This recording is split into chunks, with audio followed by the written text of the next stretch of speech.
Hello students, स्वागत है आप सबका जीएस एकेडमी हिमाचल के ऑनलाइन प्लेटफॉर्म में। ओके स्टूडेंट, तो हिंदी ग्रामर की आज हमारी सेकंड क्लास होने जा रही है। तो फर्स्ट क्लास में हम लोगों ने जो वर्णमाला है उसको अच्छे से समझ लिया था। ओके, तो चलिए अपना टॉपिक स्टार्ट करते हैं नेक्स्ट। तो आज की क्लास में हम लोग करने वाले हैं स्वरों का वर्गीकरण। ओके, तो सबसे पहले देखिए, जो स्वरों का वर्गीकरण है, स्वरों को हमने जो डिवाइड किया है वो 5 तरह से किया है। ठीक है, तो सबसे पहले हम करेंगे मात्रा के आधार पर स्वरों का वर्गीकरण। तो मात्रा के आधार पर स्वरों का जो वर्गीकरण है वो 3 तरह से किया गया है। ह्रस्व स्वर है, दीर्घ स्वर है और प्लुत स्वर हो जाएगा। ठीक है, फिर हम करेंगे जिह्वा की सक्रियता के आधार पर स्वरों का वर्गीकरण। ओके, फिर है ओष्ठावृत्ति के आधार पर, मुखावृत्ति के आधार पर और उच्चारण स्थान के आधार पर स्वरों का वर्गीकरण। ओके, तो चलिए सबसे पहले हम स्टार्ट करते हैं मात्रा के आधार पर स्वरों का वर्गीकरण।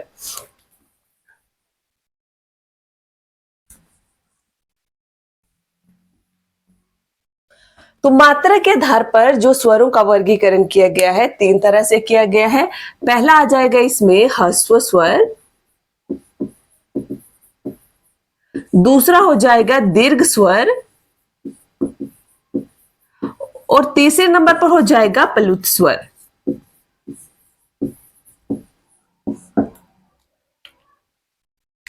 ओके, अब देखिए, जो ह्रस्व स्वर है, दीर्घ स्वर है, प्लुत स्वर है, इनको हम लोग परिभाषाओं से समझेंगे। और स्वर मैंने आप लोगों को बता दिए थे, स्वर 11 होते हैं। ठीक है, तो सबसे पहले ह्रस्व स्वर हो जाएगा। ह्रस्व स्वर क्या होता है? ठीक है, वे स्वर जिनके उच्चारण में एक मात्रा का समय लगता है। ठीक है, एक मात्रा का जिनमें समय लगता है तो उन्हें क्या कहा जाएगा? ह्रस्व स्वर कहा जाएगा। ओके, परिभाषा आप लोग लिख लो साथ में। वे स्वर जिनके उच्चारण में एक मात्रा का समय लगता है तो उन्हें क्या कहेंगे? ह्रस्व स्वर उन्हें कहा जाता है। अब देखिए, ह्रस्व स्वर कौन कौन से होते हैं? अ, ई, उ और री, ये 4 जो है ह्रस्व स्वर होते हैं। ठीक है, अब जो ह्रस्व स्वर होते हैं उन्हीं को ही मूल स्वर भी कहा जाता है। पॉइंट है, जरूरी है, बहुत ही जरूरी पॉइंट है, नोट कीजिए। मूल स्वर किनको कहा जाता है? जो ह्रस्व स्वर होते हैं उन्हीं को ही मूल स्वर कहा जाता है। ओके, तो एग्जाम में बहुत बार आजकल यही क्वेश्चन पूछा जा रहा है, ऑप्शन दे दिए गए होंगे, पूछा जाता है कि मूल स्वर कौन सा है। ठीक है, तो जो मूल स्वर होते हैं उन्हीं को ही ह्रस्व स्वर कहा जाता है। ओके ओके, नेक्स्ट है दीर्घ स्वर।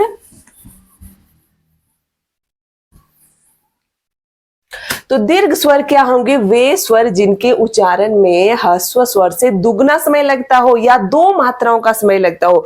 परिभाषा आप लोगों से किसी भी तरह से पूछ ली जा सकती है। ठीक है, तो परिभाषा क्या लिखेंगे? वे स्वर जिनके उच्चारण में 2 मात्राओं का समय लगे। ठीक है, 2 मात्राओं का समय लगे या ह्रस्व स्वर से 2 गुना समय लगे। ह्रस्व स्वर से 2 गुना समय लगे, वहां पर कौन से स्वर हो जाएंगे? दीर्घ स्वर हो जाएंगे। ठीक है, अब दीर्घ स्वर कौन कौन से हैं? दीर्घ स्वर है आ, ई, उ, ए,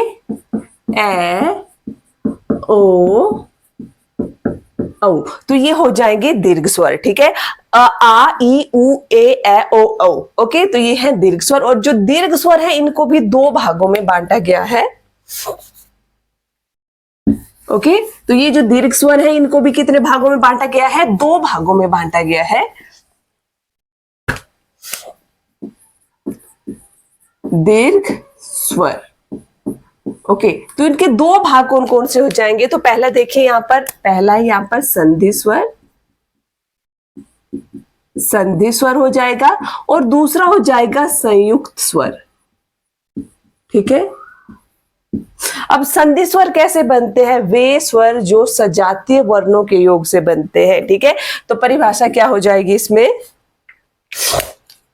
जो सजातीय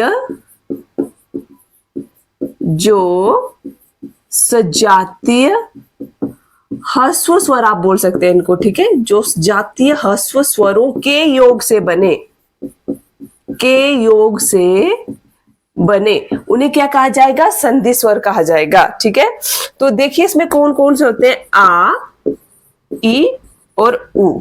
ठीक है, तो ये हो जाएंगे सजाती संधि स्वर। अब देखिए यहां पर जो आ बनता है अ और अ से। ठीक है, ई बनती है ई और ई छोटी ई से। ठीक है। ई और ई से क्या बन जाएगी, बड़ी ई बन जाती है, और ऊ से क्या बन जाता है, बड़ा ऊ बनता है, ठीक है। तो इसीलिए इनको संधि स्वर कहा जाता है, क्योंकि ये सजातीय ह्रस्व स्वरों, अब देखिए सजातीय है ना, अ और अ एक है, ई एक है, ऊ एक है, ठीक है। तो ये सजातीय ह्रस्व स्वर हो गए। अब संयुक्त स्वर में क्या होता है, तो संयुक्त स्वर की परिभाषा लिखेंगे, जो विजातीय स्वरों के योग से बने, जो विजातीय स्वरों के योग से बने, ठीक है, जो विजातीय स्वरों के योग से बने उन्हें संयुक्त स्वर कहा जाता है। अब देखिए कौन कौन से बच गए नेक्स्ट यहां पर, ए ओ औ। अब देखिए ये किस तरह से बनते हैं, तो ए बनेगा अ जमा ए से, ए बनेगा अ जमा ए से अय, ओके। और ओ बनता है ओ जमा ऊ से, ठीक है। और औ किस चीज से बनता है, अब देखिए ये विजातीय हो रहे हैं, यहां पर समझ आ रही है ना आप लोगों को। तो विजातीय में देखिए ये किस तरह से बनेंगे, ये बन जाएगा अ जमा ओ से औ हो जाएगा, ठीक है।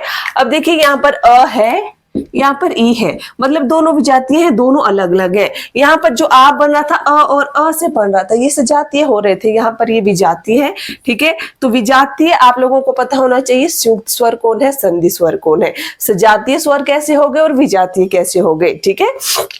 तो ये हो गए दीर्घ स्वर। ओके, नेक्स्ट करते हैं स्टूडेंट्स हम। तो तीसरा पार्ट है इसका प्लुत स्वर।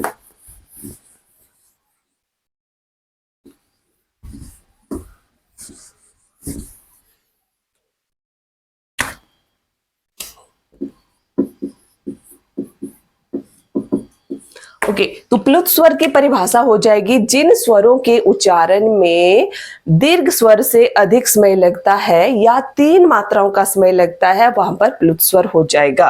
ओके, तो परिभाषा लिख लो, जिन स्वरों के उच्चारण में दीर्घ स्वर से अधिक समय, ठीक है, पहली परिभाषा तो ये होगी, जिन स्वरों के उच्चारण में दीर्घ स्वर से अधिक समय लगता है वहां पर प्लुत स्वर होंगे। इसकी दूसरी परिभाषा हो जाएगी, जिन स्वरों के उच्चारण में 3 मात्राओं का समय लगे, 3 मात्राओं का समय लगे, वहां पर प्लुत स्वर हो जाएगा, ठीक है। अब ये जो प्लुत स्वर है ये हिंदी जो हमारी भाषा है वहां पर अधिक प्रयोग किया जाता है, ठीक है। अब इसका उदाहरण देखिए, जैसे कि हम किसी को पुकार रहे हैं राम बहुत लंबा करके, ठीक है, जैसे हम ओम का उच्चारण करते हैं ना, ओम, इस तरह से, तो वहां पर जो है प्लुत स्वर लगता है बीच में, ओके। और प्लुत स्वर का देखिए जो चिन्ह होता है इस तरह 3 की आकृति वाला, ठीक है। तो यहां से आप लोग समझ जाएंगे, एग्जाम में प्लुत स्वर से भी क्वेश्चन पूछा जाता है कि किस शब्द में प्लुत स्वर का प्रयोग हुआ है, तो जहां पर बीच में ये वाला चिन्ह प्रयोग किया जाएगा वहां पर प्लुत स्वर हो जाएगा, ओके। तो आज हमने जो किया ये किया मात्रा के आधार पर स्वरों का वर्गीकरण, ह्रस्व स्वर है, दीर्घ स्वर है और प्लुत स्वर हो जाएंगे, ओके। तो नेक्स्ट पार्ट हम करेंगे नेक्स्ट क्लास में, ओके, थैंक यू।